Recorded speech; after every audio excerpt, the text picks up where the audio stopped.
بسم الله والصلاة والسلام على رسول الله وعلى آله وصحبه ومن والاه للا برنوت وياك لشرح كتابي شرح معاني الصلاة شكر نوي معنا كان نويش قيشتنا أويك بسم الله الرحمن الرحيم الحمد لله رب العالمين دس بكردين سورة فاتحة لبسم الله جا رازي رحمة خوالي بدا فرمي بما أن ذات الله تعالى أشرف الذوات فكذلك ذكره أشرف الأذكار دا فرمي بويك ذات خواي پروردگار الله جل جلاله قورترين يعني أشرف الذوات برستريني ذاتا بهمان شي وباس كردني شي أشرف الأذكار باس كردني شي قورتريني باس كردنا كان يعني مثلا أتوكاتك باسي لنا مخلوقات جوازي هي أتو باسي مثلا كابراتي علامة دكي ذاتي أو كسي قوري لوي باس كردني شي قوري لا زور داران كسك باسي قصة وتيروكا شي دكات دلي فلانة زانا ويقو قصة وتيروكا كقورتر دبيتن كباسي ويدكي بس اگر باسي ويبكبري مثلا كسر شيء اعتيادي بو تشروك كش اشتكش اعتيادي دبيتن لو ناوهناني كسكي لقر ربطه لقر اويكا قوري اشتكى او جو لله المثل الاعلى كاتك باسي الله جل جلاله ذكرك اشرف الذوات حتما ناوهناني شيء قورتريني باس كردنا كان اذا دفرمي اسمه اشرف الاسماء ناوي خوي قوري لا قورتريني ناو كان برسترين وكان فكما أنه في الوجود سابق على كل ما سواه وجب أن يكون ذكره سابقا على كل الأذكار شون بوني سرتي الله جل جلاله بيش هموان بوا واجبو بيوستيش باس كردني الله جل جلاله بيش همو باس كردنا كان بيتن أولا برتباسي أو بابتي دكاتن دفرمي وأن يكون اسمه سابقا على كل أسماء نايشد بلا بيش همو ناو كانوا اشتكاني كبيتن وعلى هذا التقدير فقد حصل في لفظ الاسم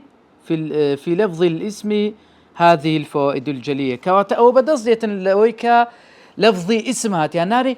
بسم الله يعني كدس بيدا كي أتوبان بفاتحي بسم الله الرحمن الرحيم بسم الله بناي خواي كواتا لو سرتاش تكت بوي دس بيدكي كواتا الله جل جلاله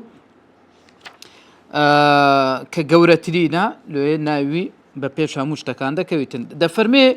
إن جبريل عليه السلام قد نزل على رسول الله صلى الله عليه وسلم جبريل كاتي كدادا بزيل أبو بيغمبري عليه الصلاة والسلام يكم شتك كدادا بزيني للاين خواي پروردگاره ولا أبو محمد عليه الصلاة والسلام قائلا له اقرأ بخوينة باسم ربك الذي خلق باسم ربك الذي خلق يكسر باس اسم خواي پروردگار ناي خواي پروردگار دكاتن فكان هذا درسا عظيما براسي او دبيت واني چي زور قورة لبو ايما ك فيري پیغمبر دك عليه الصلاة والسلام ناوي خواي آسمان كانوا زوي كالله جل جلاله فيري پیغمبري دك عليه الصلاة والسلام ولنا اقتداء به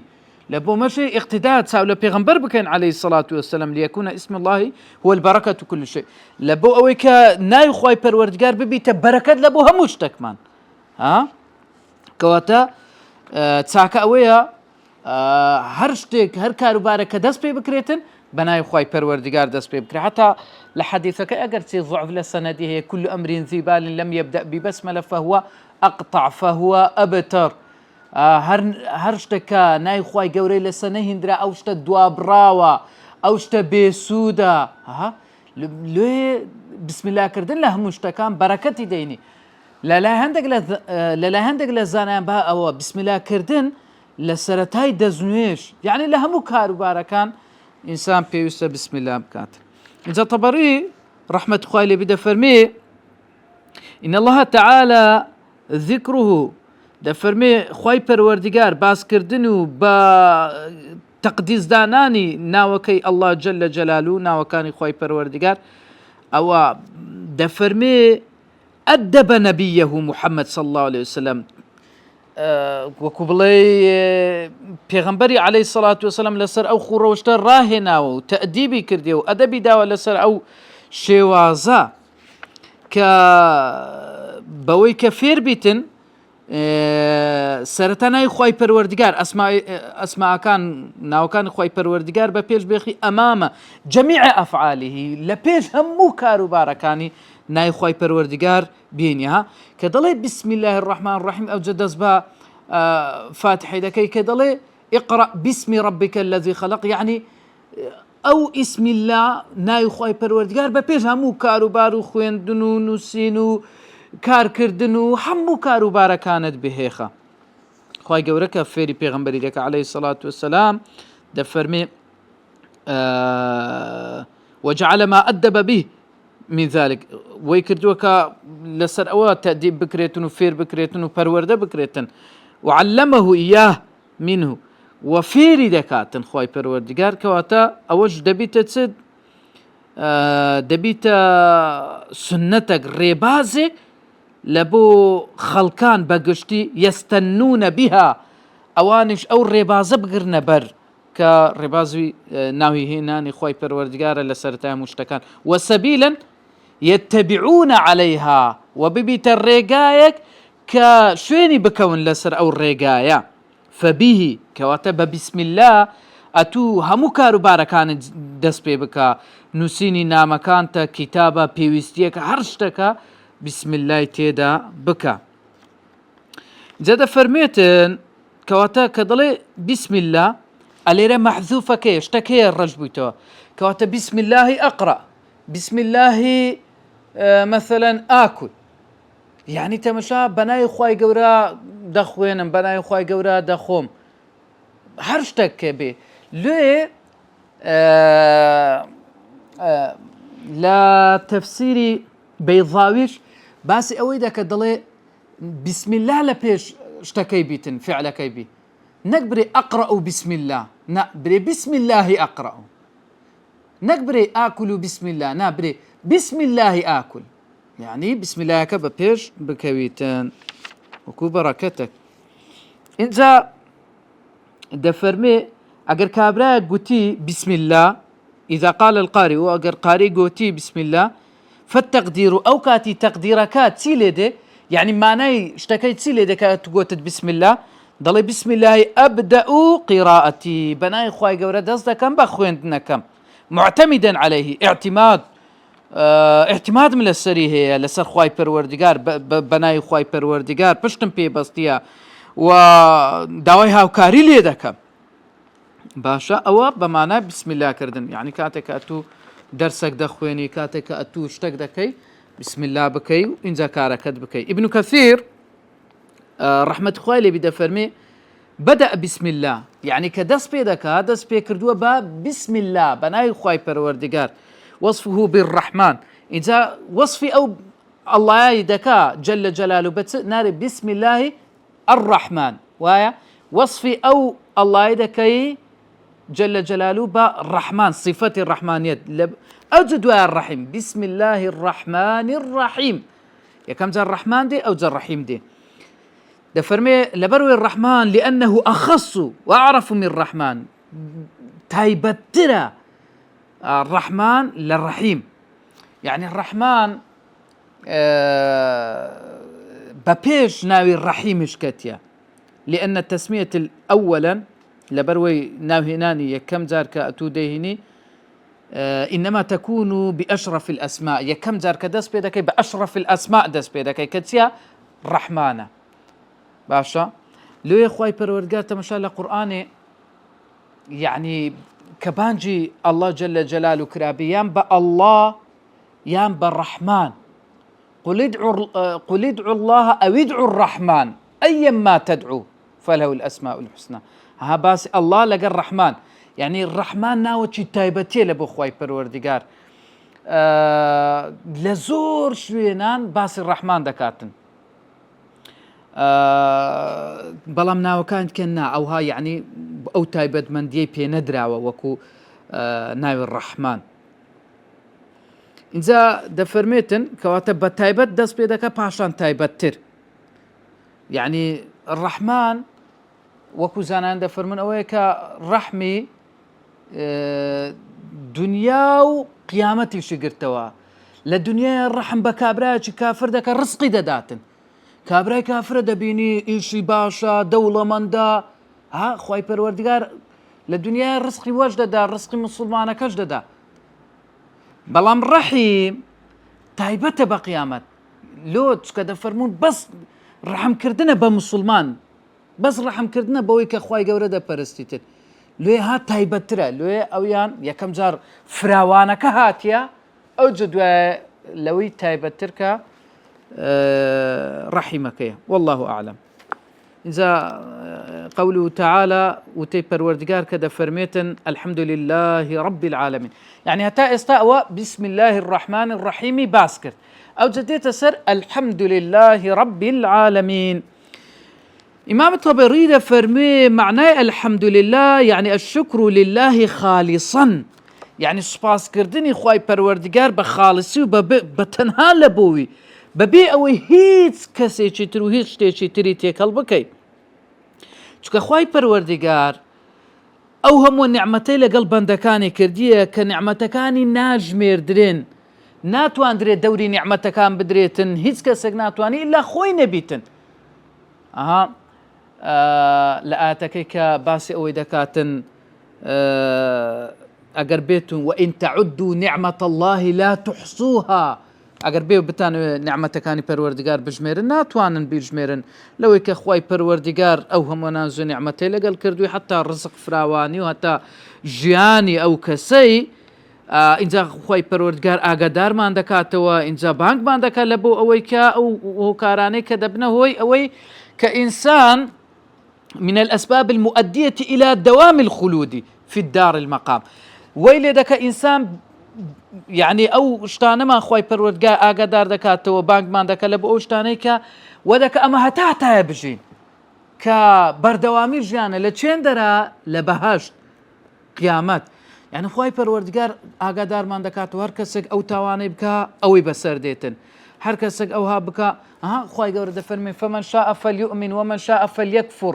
إنا أعتدنا للظالمين نارا أحاط بهم سرادقها وإن يستغيثوا يغاثوا بماء كالمهل يشوي الوجوه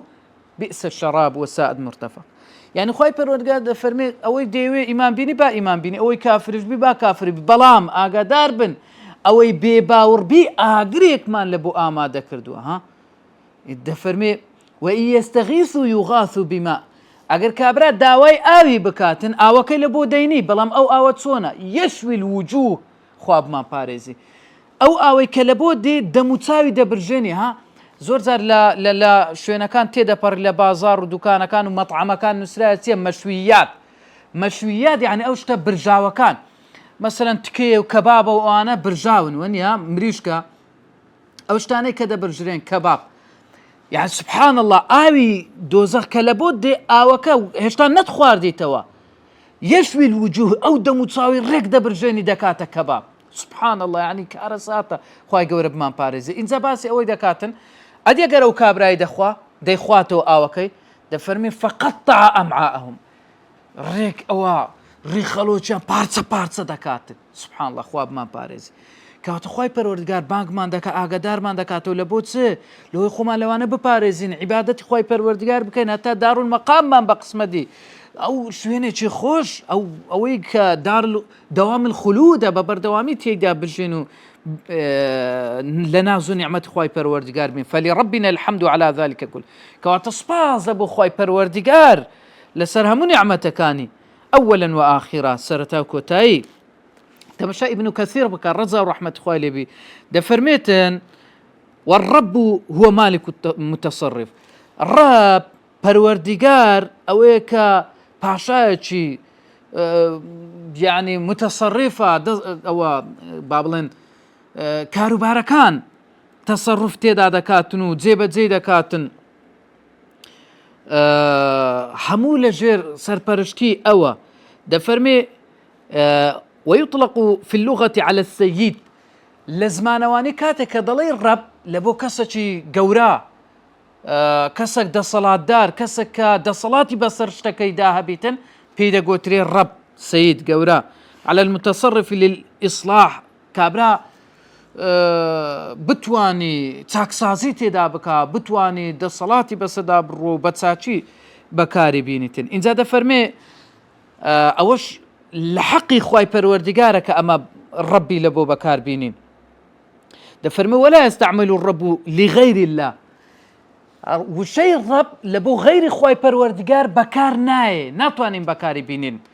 بل بإضافة بس تنها بإضافة نبي إضافة يعني دانا بال وكوتس دليتس رب الداري رب الدار يعني خاون مال أوها إلا يعني بتاختني نابلي الرب دبي الرب وشتك بي رب المال خاون مال سامانك رب السيارة خاون سيارك باشا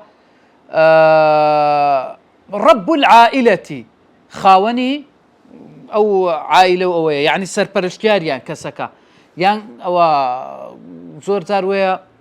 عرب أوي بكار ديني دليتس رب المشكلة يعني سري مشكلة أوي باشا أو هذا بي إلا أجنا بتاقتني وشيء رب وأما الرب فلا يقال إلا لله عز وجل أما وشيء الرب كهذا لدزيتي بس نسراب الرب أو لقر الله تي جل جلاله ده فرمي إذا كديسر الحمد لله ده فرمي الحمد لله هوالو خبرك بويكا هوال ما داتي خواي پروردگار أنه مستحق للحمد كالله جل جلاله شايستي سباس كردنا دلي أو معناي متضمن لمعنى الإنشاء أو معناي شي نويل خوي دقري وكو أويك خواي پروردگار بيمان بلي أنقو بلين الحمد لله رب العالمين واضحة يعني أو معناها لخو دقريتن كإيما بلين الحمد لله رب العالمين فرمي لبرهان ديش فرمان كرايا فرمان ما بيدك كخواي پروردگار فرمان ما بيدك بلين الحمد لله رب العالمين ها أوتا لسورة إسراء آت السطويا زخواي قورة فرمي وقل الحمد لله الذي لم يتخذ ولدا ولم يكن له شريك في الملك تمشى وقل الحمد لله بلين الحمد لله يعني خواي پروردگار ده فرمي وقل الحمد لله وسلام على عباده الذين اصطفى وقل الحمد لله بلين الحمد لله يعني أوتل سورة النمل آيات نوتو سي الله جل جلاله ده فرمي وقل الحمد لله سيريكم آياته كواتتا مشابكة فرمان كريبا الحمد لله لتسان شوين يتكش أو هاتي أو جورة مشابكة أو الحمد لله أو ألف لامها ناري الحمد لله أو ألف لامة ده فرمي أو ألف لامة لبو استغراق الشمولية يعني يعني نغربون قشقيري شمول يعني قشقيري بكاتن واستغراق يعني غرق كردون أو روتسوني تيدا يعني ما نايتسيا ما بس تيا ضل أن جميع المحامد مضافة ومنسوبة لله عز وجل همو سپاس گزاريا كان پال ددريتونو پال ددريتن لبو لاي خواي پروردگار دلان همو سپاس گزاريا كان لبو خواي پروردگار مستحق له سبحانه كالله جل جلاله شايستيا بوا لو يدا فرمي ومعنى الاستغراق هنا معنى استغراق روتون لرب معنى تسديتن يعني استغراق جميع انواع المحامد يعني روتوني همو سپاس گزاريا كان كواتا نك سپاسك لبو خواي پروردگار دو سپاس لبو نا هر همو سپاس گزاريا كان لبو الله جل جلاله لو يدل او الف لام استغراق ما بستي اويه بمعنى كل الحمد مضاف مستحق لله عز وجل يعني همو سپاس گزاري همو حمدك ددريتا پال خواي پروردگار الشايستي پروردگاره إنجا دفرمي وهروها تدل أيضا بلغي سروش أنه موصوف بجميع صفات الكمال الله جل جلاله وصف كراو بهم صفة تواو صفة كمال أو صفة تواويتية لأخواي پروردگار ليه دلكاك الكمال لله عز وجل بس خواي پروردگار تواو أو أنك همو مخلوقات نقصي تداهي كمكوري تداهي بس الله جل جلاله تواو صفة كمال تداهية كواتا فرمي كصفة كمال هموي لو يدابو لابد أن يكون هو الرب المعبود بيويست أو برستراوي بپەرسترێتن کە الله ڕەبێک بێ و خودایەک بێ بپەرسترێتن ئەو شایستەیە جگە لەو هیچ شەریکی لە بۆ دانەندرێ هیچ کەس شایستەی ئەوە نییە ببیتە شەریک خوای پەروەردگار چونکە هەموویان نەقسیان تێدا هەیە کەواتە ئەگەر نەقسیش تێدا هەبوو لا یەصلح ناگونجێ لە بۆ ئەوەی ببیتە ئەوەی کە سوپاسی بگرێتن ئەو کابرا لە هەموو ڕووەکەوە ئەو کەسە لە هەموو ڕووەکەوە ناگونجێ لا يصلح أن يكون ربا ناگونجێ ببیتە ڕەب پەروەردگار ناکرێتن باشە كما أنه لا يصلح أن يكون إلها نابي ببيتا إلهش پەرستراویش نەپەروەردگار نەپەرستراو چونکە ئەوە نەقسی تێدا هەیە بەڵام الله جل جلاله هەموو صفەتی کەمالی تێدا هەیە صفەتە تەواوەکان هەموو لە خوای پەروەردگار هەیە لێ شایستەی ئەوەیە کە ببیتە الله رب إله دەفەرمێ الحمد لله ئینجا دەفەرمێ والحمد لله هو وصف محمود بالكمال مع المحبة والتعظيم كدلي الحمد لله وصفي أو برسراوي دكي بطواويتي وصفي خواي پروردگار دكي كأو الطواوة لهمور رويك والطواوة الله جل جلاله لقال خوج ويستنو بقور زانيني الله جل جلاله إذا دفرمي ابن تيمية دفرميتن والحمد خبر بمحاسن والمحمود مقرون بمحبته حمد هەواڵدانە بە چاچەکان ئەوەی پەرستراو سوپاس کراو باشە مەقڕون بمحبته نزیکراوەتەوە بە خۆشویستنی ئەو خۆشویستنی خاڵق جل جلاله يعني كاتك أتو دلي الحمد لله يعني أمان همو صفة باكو تاكا كان ددم بال الله جل جلاله وهوال ددم همو صفة كاني باكو تاكو باشن وخوششم دويتن أو خبري دي خوششم دويتن إذا دفرمي وللحمد سببان حمد دو هوكاري هي دو سببي هي يا كم يان حمد على حمد كردنا لس فضل إحساني لسر تاككاني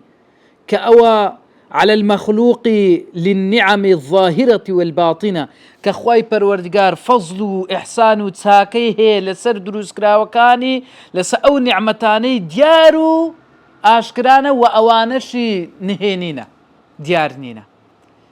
يعني أو سباس خواي پروردگار دكي كخواي پروردگار أو هم ونازو نعمتي لقل إيما هي ونيكاكا استا بيجميرا نازو نعمتكاني خواي پروردگار لسر لاشي خود لسر دورو برد يعني أو هناسية قورترين نازو نعمته ورا باب زاني با لشوينك أو هناسية نبيتن برو أكسجيني بتسندي دكري بزان أواني تنقى نفسن نقن هناسينا كمك هناسي كم ترديتن هناسي كم ترى دمجي طاقة تتوانا كم ترى بزانت بطلي أكسجيني بتسندي دكري سبحان الله أو تسيو كما كان سكي تندبوا أو جبيه ورا أو هم وناس ونعمتا أتبال دايتا وخود لك يا معيدة إيش خوي دكاتن هرسي دكاتن سبحان الله يعني هريكو اشتيكو هريكو خليشي كاريكن كواتأتو حمدي خواي پروردگار دكي للسروا دوامي شان والآخر حمد لله على ما اتصف به من صفات الكمال سباس خواي پروردگار دكي لويك وصف كرا بصفاتي طواويتي كماليتي كواتا فهو المحمود على أفعاله وفي أوصافه كواتا سباس جزارة سباس كرا ولا لسر كردوكاني ولا سر وصفكاني خواي پروردگار كوصف ذكرتن بوان إذن فالحمد يكون باللسان مع المحبة والتعظيم كواتا حمد بزبانة كحمد خواي پروردگار دكي لقل خوجويستنو بقورزانيني الله جل جلاله كواتا نابي لسر دلالتناك لسر كاروبارك يعني حالك بيتسواني أو شتي بيتن ريكو راستا أما الشكر فهو بالقلب واللسان والجوارح بەڵام شکر سوپاسگوزاری ئەوەیە کە لە دڵ بەدڵ دەکرێتن و بە زبان دەکرێت و بەلاشە جوارح یعنی لاشە باشە دەفەرمێ وەکو خوای پەروەردگار دەفەرمێ اعملوا آل داود شكرا دەفەرمێتە ئالی داود کە اعملوا واتە بەکردەوە سوپاسگوزاری خوای پەروەردگار بن شکرەکە بەدیار بێخن دەفەرمێ فعلى هذا لا فرق عندي بين الحمد والشكر لەسەر ئەوە کەواتە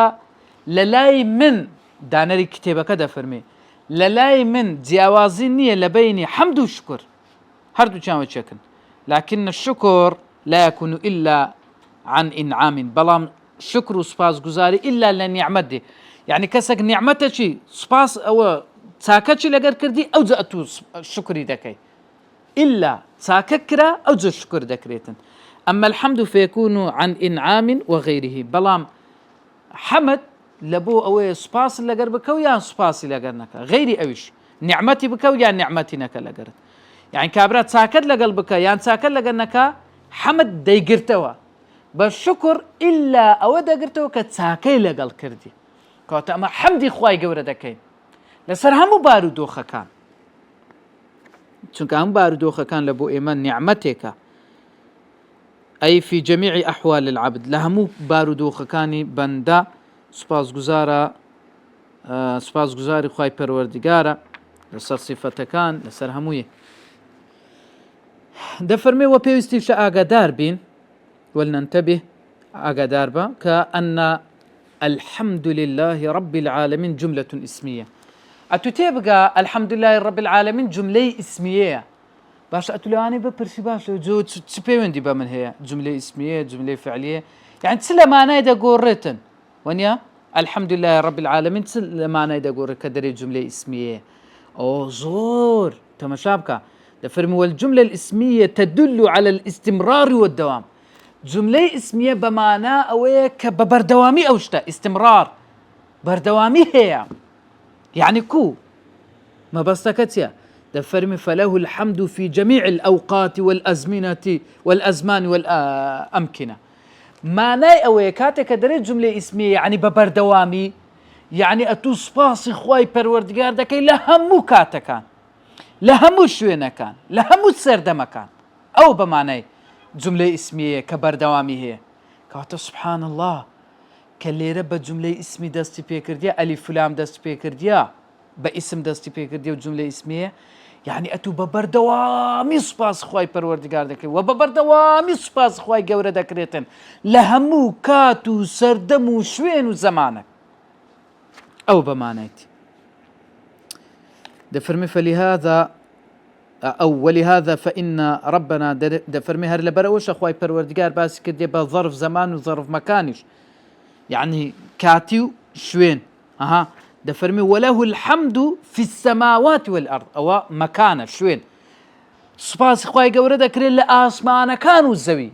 أو يعني أو همو شوينك باشا إذا لكاتش وعشيا وحين تظهرون أو شوينة بربيان شوينة كانت كا يعني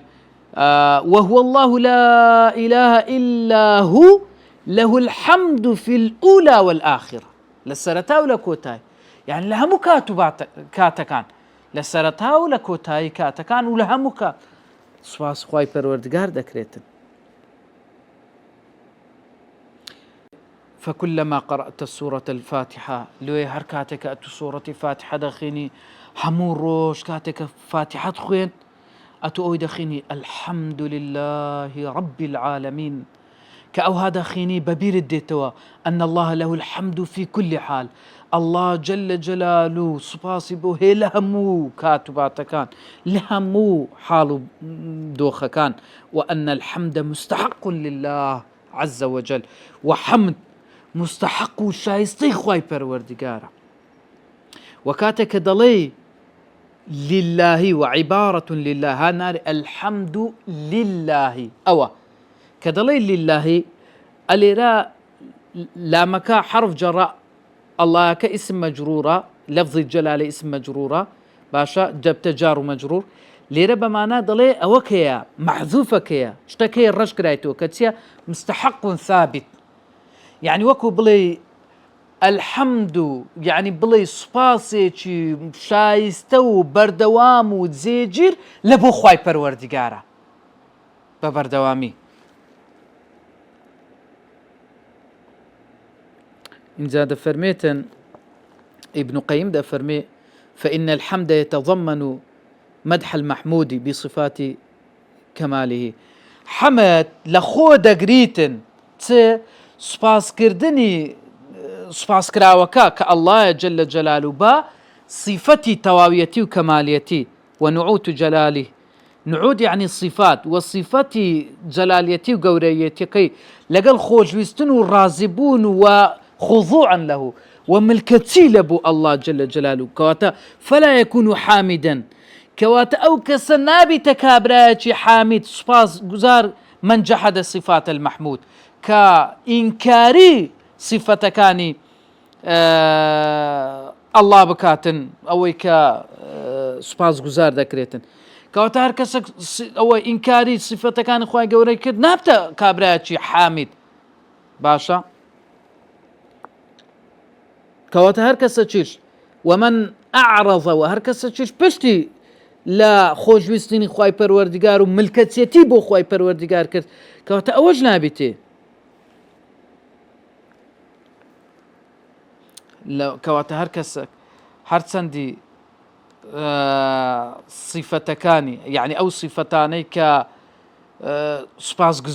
سوپاسکراون ئینسان کە بیکە سوپاس دەکرێت لەسەری هەر کاتێککە ئەو ئینسانە ئەو صفتانەی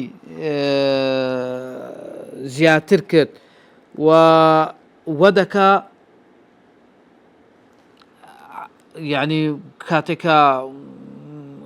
خۆشویستنەکەی زیاتر بلۆ خوای پەروەردیگار ملکەتیەکەی زیاتر بلۆ بۆ خوای پەروەردیگار ئەو وەدەکە حەمدەکەی کاملتر بیتن تەواوتر بی سوپاسگوزاریەکەی تەواوتر بی هەر کاتە چیش نەقص و کەمی کوڕی تێدا بوو ئەوە حەمد و سوپاسەکەشی نەقص و کەم و کوڕی تێدا. إذا دفرمي وقد صح عن عائشة رضي الله عنها قالت بصحيحي لخات عائشة وهاتوك فرميتي فقدت رسول الله صلى الله عليه وسلم ليلة من فراش دفرمي الرجل كان پیغمبرم عليه الصلاة والسلام بزركر فقدت يعني بزرم كرت پیغمبرم بزركر عليه الصلاة والسلام لسرجيكي فراش يعني سرجيكا فالتمسته فوقعت يدي على بطن قدمي دفرمي هذا دستم دجرا دستم كتسر بيكاني بيغمبري عليه الصلاة والسلام دفرمي لمزقود بو بيكاني تقاندبو منصوبتان تقاندبو بيكاني وهو يقول ودهشي فرمو يعني ديار خاتو عائشة كتا مشاكر دي بيغمبر لسجين ما عليه الصلاة والسلام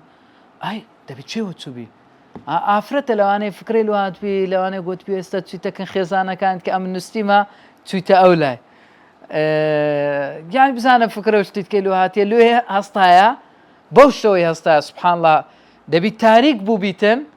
تاریک بوو بی نەیدیتبی لێ دەفەرمی هەستا دەستی دەجێڕا بزانی لە چێن دەرە نەبووە لە غورفەکەی هاتەوە ناو مزگەفتێ لە ناو مزگەفتێ دەستی لێ جێڕا دەی دەستی بە پێی کەتیە بەپێی پێغەمبەری کەتی عليه الصلاة والسلام باشە بە پشتە پێی پێغەمبەری کەتی عليه الصلاة والسلام لە سوزدەی بووە پێغەمبەر عليه الصلاة والسلام خەریکی شەو نوێژ بووە جێی لێ بووە خاتو عایشە کە پێغەمبەر عليه الصلاة والسلام دوعای دەکرد چی دەفەرموو اللهم أعوذ برضاك من سخطك خوا پەنا دەگرم بە ڕازیبوونی تو لە تووڕەبوونت یعنی خوایە لێم ڕازی بی تووڕەبوونت لۆم نێتن وبمعافاتك من عقوبتك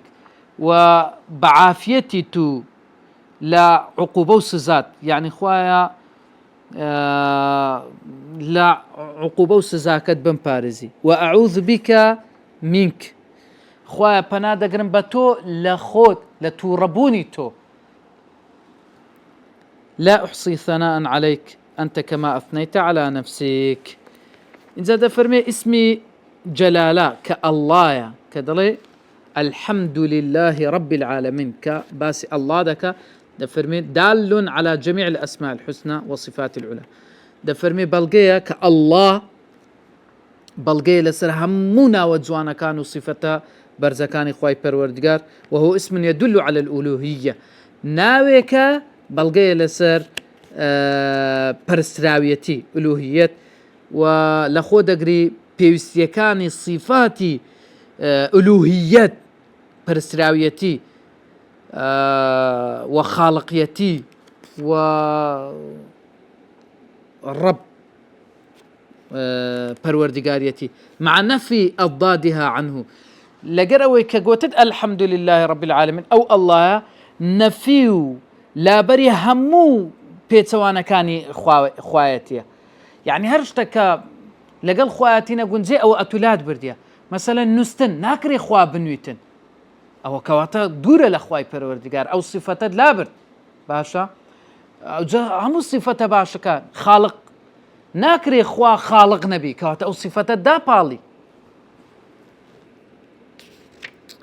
وكاتش بندده فرميتن وقول العبد بندك دلي الحمد لله رب العالمين فيه ثواب كبير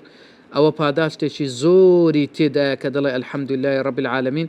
شكا لحديثك ابو مالك اشعري ده فرمي پیغمبر عليه الصلاة والسلام فرمي الطهور شطر الإيمان والحمد لله تملأ الميزان ده فرمي پیغمبر عليه الصلاة والسلام فرمي پاچی و دزنوش نیوەی ئیمانە و الحمد لله کردن تملأ الميزان ترازوی قیامەت پڕ دەکاتن لە چاکە سبحان الله کەواتە کە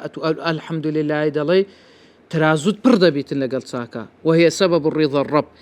عن العبد و هۆکاری ڕەزامەندی خوای پەروەردگارە لە بەندەکە یعنی خوای پەروەردگار بە هۆکاری ئەوەی کە ئەو بەندێ دەڵێ الحمد لله خوای گەورە لێ ڕازی دەبی وەکو ئەنەسی کوڕی مالک دەفەرمێ پێغەمبەر عەلەیهی الصەلاة والسلام فەرمووی إن الله ليرضى عن العبد خوای گەورە لە بەندەکەی ڕازی دەبی أن يأكل الأكلة فيحمده عليها ئەوەیە کاتێک کە پارووەک دەخوا و خواردنەک دەخواتن حەمد و سپاس خوای پەروەردگار دەکاتن ئەو يشرب شربة یان خواردنەوەک دەخواتەوە فيحمده عليه سپاس و سپاسگوزاری خوای پەروەردگار دەکە لەسەر ئەو خواردنەیان لەسەر ئەو خواردنەوەی کە بەویدایە بە هۆکاری ئەوەش خوای گەورە لێ ڕازی دەبی کەواتە کردنی الحمد لله لە کاتی تەواوبوونی خواردن و خواردنەوەش وە دەکە خوای پەروەردگار لێ ڕازی ها گوتنی الحمد لله چەند کاریگەری هەیە ئەمەش الحمد لله توانیمان ئەو دەرسەیەش تەواو بکەین ببیتە جێ ڕەزامەندی خوای پەروەردگار پاشان جێگای ڕەزامەندی ئیماندارانیش ببیتە هۆی سوودێک لە بۆ ما و لە بۆ کاچ کامیرەوان لە بۆ مسلمانانیش بەگشتی والسلام علیکم ورحمة الله وبركاته